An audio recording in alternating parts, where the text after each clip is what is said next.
Well, good morning. Welcome back to the Broadcast Retirement Network. I'm Jeff Snyder. This is BRN Sunday for Sunday, June 20th, 2021. We've got another great show for you this week. We're going to be joined by members of the media, academia, and financial services as we analyze all the news in retirement markets, technology, personal finance, so much more. As I said, we've got another great show. It's stacked full of great pieces of information. So sit back, relax, and enjoy this episode of BRN Sunday. Well, let's kick things off with a look at what's going on Capitol Hill. And there's a lot going on these days when it comes to retirement legislation and new ideas. And joining us online to talk about this, they're known as the Legal Eagles, but they're also known as David Levine, Kevin Walsh. Both are principals with Groom Law Group, an employee benefits law firm based in our Washington, D.C. Gentlemen, thanks so much for joining us on the program this morning. Jeff, it is great to be here. Thank you for having us. You know, summer should be the quiet time, but it's definitely not. And something tells me Kevin's going to talk about that today. Absolutely. Kevin, let's flip it to you. There's some movement in the House on retirement bills, but also a subcommittee hearing has been announced, which talk about the retirement system. So what can you tell us? Well, Jeff, I think you're keying in on one of the top things going on in D.C. this year, which is, there's been a focus on trying to move legislation along. And we've spent a bunch of time talking about Secure 2.0, which is, a fairly comprehensive retirement bill. And by comprehensive, I mean it does a lot of things, not that there's one theme. But it does a lot of things, and it's passed the House, and now we're waiting for Senate action. But what we're seeing right now is that the House isn't content just to, get Secure 2.0 done. They're not content just to kind of wait around and see what, the outcomes of different pieces of legislation. They're ready to go and do more. So what we saw this past week is that they have noticed a hearing in the House Education and Labor Committee, and their subcommittee on health, employment, labor, and pensions is having a hearing on June 23rd on examining pathways to build a stronger, more inclusive retirement system. So it could include some discussions of Secure 2.0, but really what we would expect to see is, questions about, how we can make our retirement system more robust, how it can make it work for, those who today might not be saving as much for retirement as we would like to see. In reality, one thing that we kind of think is probably going to be a topic because it's been heating up as a topic has been, emergency savings. And so at the hearing, it's possible that we'll see questions about that. With emergency savings, there's always been a tension between, do we do retirement? Do we do emergency savings as, these are ways that you can take money out of your retirement plan? Or do we create a standalone separate mechanism for saving for emergencies? So hopefully, when we watch this hearing this week and listeners, the good news here is, you don't have to be a DC insider to watch this hearing. It's being held via Zoom, and you'll be able to watch it on the committee's YouTube page. And hopefully we can get some of these questions addressed, and Congress can begin working towards additional legislation to make it easier for folks to save, not just for retirement, but to save for emergencies, and also in a manner where those emergencies don't impact their ability to have a secure retirement. Yeah, really interesting. David, I want to pitch it to you. This is, I like that we're talking about this, obviously, for a lot of reasons. And it's great that people can actually tune in if they are so inclined through the YouTube page, et cetera. Yeah, no, I think it's really good. We'll have to see where it goes. But, I'm going to sort of throw a curveball in. I think there's something else that we should talk about this week. Okay. Well, what is it? Do tell. This is a curveball. Because we didn't plan this on our prep. That's okay. One other thing that I think people should keep in mind from this week, the Department of Labor, it's gotten a lot of attention in the press.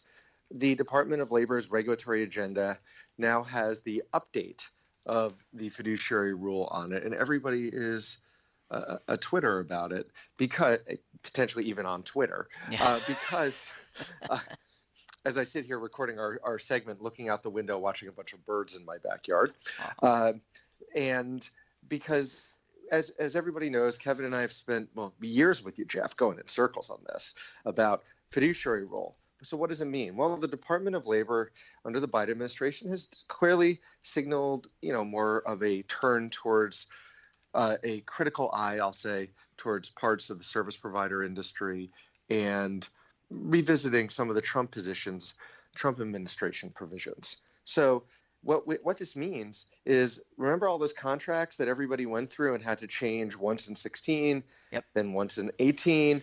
Well, it may be coming again, not only for the changes that came out with the exemption last year, but even more with more regulatory guidance. So when you couple that with hearings on what should plans do in emergency savings and other things, as Kevin said, plus the DOL, we are in for an interesting second half of the year. So David, is this, as sure as summer follows spring, a change in administrations will signal a change in fiduciary rule? That's right. Fiduciary is the new ESG. ESG, environmental, social, and governance, of course, started with the Clinton administration, then it flipped in a bit in the Bush administration, then it flipped back in the Obama administration, then it flipped back in the Trump administration, and now the Biden administration's on it. Will the fiduciary rule be the same thing? You get a different version depending on the administration in power.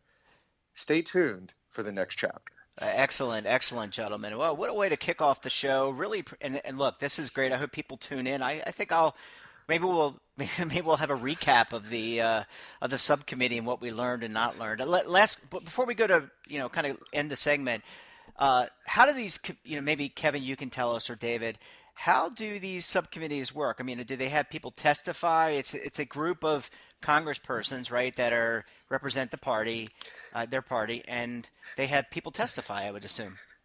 Jeff, I thought the Broadcast Retirement Network programmed it all. I would love to. We've reached out to numerous congresspersons and senators. We are rebuffed, so we're on the outside looking in. We're not like you guys.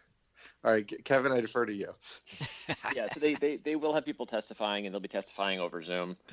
Right now, they have not released the witness list for the hearing, which is unsurprising. Although, I mean, I'm sure they've already begun speaking with the witnesses, considering that we're just days away. Okay. Well, look, maybe we'll have a recap next week. Gentlemen, thanks so much for joining us. Enjoy the rest of your weekend. We'll talk to you again very soon. Thank you so much. Bye, guys. Thanks. Bye, everybody.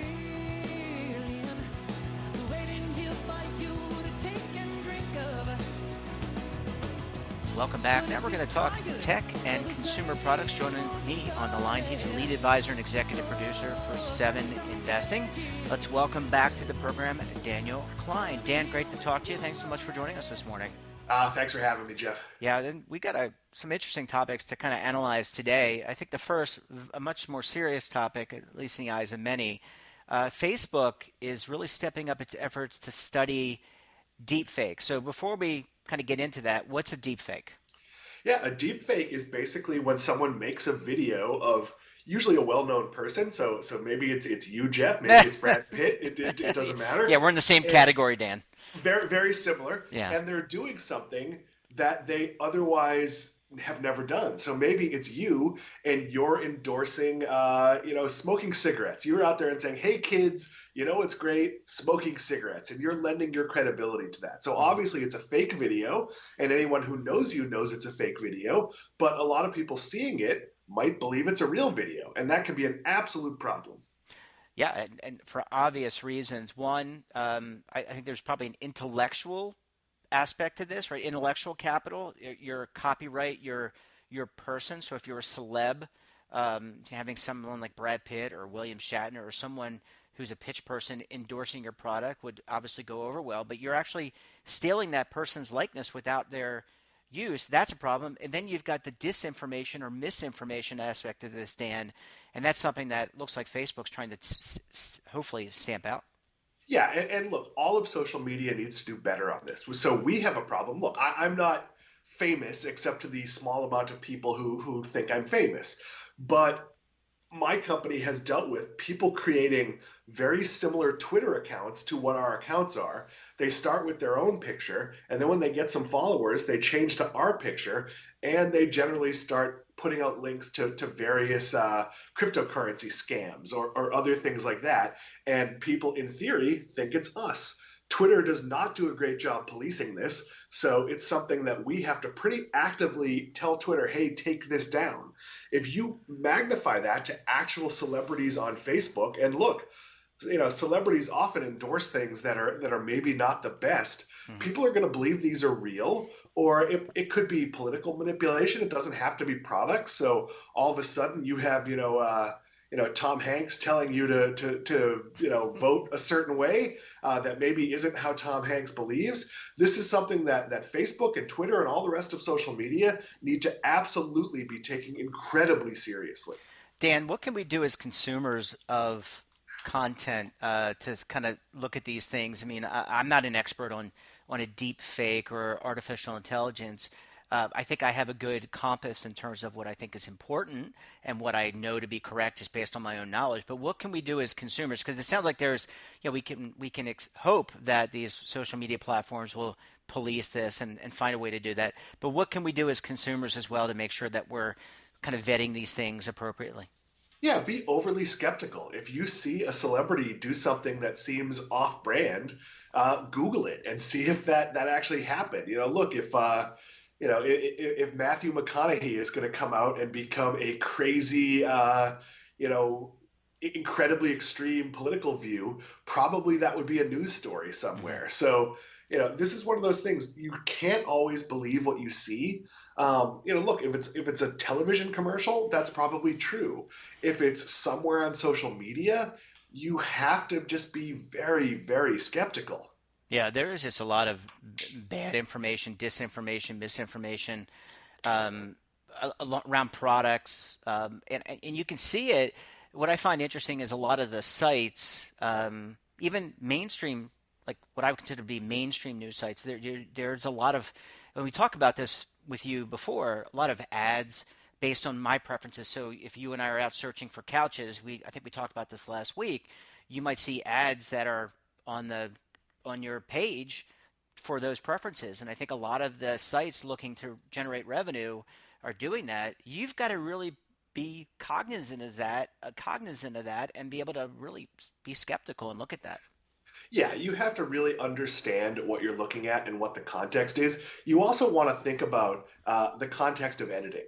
So, I read a lot of news and news from credible places. Today I saw a headline and it says New York Saints head coach dies. Now, the obvious intonation there is, oh my God, Sean Payton, the current head coach of the New Orleans Saints, has died. Yeah. And the reality is, the person who died was the second ever head coach of the New Orleans Saints, who I've never heard of. Mm. So, is that an incorrect headline? It isn't. Is it misleading to get me to click on it because I thought it was something else? Absolutely. So whether it's a deep fake, whether it's just sort of a clickbaity attempt to get the page view, there's just a lot of things going on the internet that you should be skeptical of. And look, I am not a big believer in the headline that promises something it doesn't deliver. That's something I fought really hard against when I worked at a place that had much more public facing, very high profile headlines.